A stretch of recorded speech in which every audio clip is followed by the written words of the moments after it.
ကြာဒီဆရာဆောင်ကျွန်တော်ကိုတောင်းဝင်ပေးရနော်တောင်းပေးရဒီကိုပလဲမောင်ကိုပြန်လိုက်ဖို့လူလင်းတဲ့ချက်ရွာကိုမရောက်ခင်ချင်းဒီကျွန်တော်မေးရနော်တရင်မှုအဆောင်ဘယ်နှမ်းမှာလဲကြတော့ကိုကေးမှုရဲ့လှူရှားမှု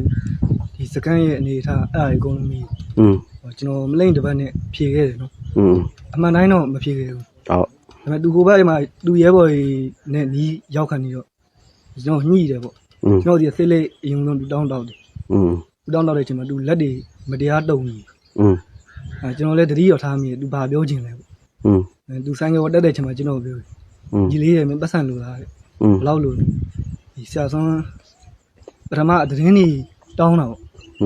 မင်းမိုးဘိုးတွေပါလန့်လွယ်ပြီးမယ်တဲ့ပတ်စံလို3,000ပေးမယ်ဆရာဆုံးကို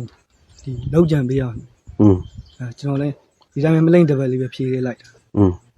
အဲ့ဒါဆရာကိုပြန်လာကြဒီအကုန်လုံးမဟုတ်တော့ကျွန်တော်အဲ့ဒါရှိတဲ့အတွက်အသေးစိတ်လေးအရေးအယောင်လေးကိုတင်ပြခဲ့တယ်ဒီနေ့ဒီချိန်မှာဒီသူတစ္ဆာဖောက်နေကျွန်တော်သိရမှာအဲ့ဒါသိနေဒီတိုင်းပဲကြည်နေနိုင်လို့လုပ်လိုက်တယ်တစ္ဆာဖောက်တဲ့အတွက်ပေါ့ဒေါ်လာရေးကိုတစ္ဆာဖောက်တဲ့အတွက်လုပ်လိုက်ခြင်းဖြစ်တယ်နော်ဟုတ်တခြားဘာသိတာရှိတယ်သူနဲ့ပတ်သက်တခြားဘာသိတာကျွန်တော်အမြေပြန်ရဲဘော်ကြီးဆိုသိရလေဗျအဲ့ပေါ့ဒီရဲဘော်ကြီးလေးထိကြိုက်တာပါ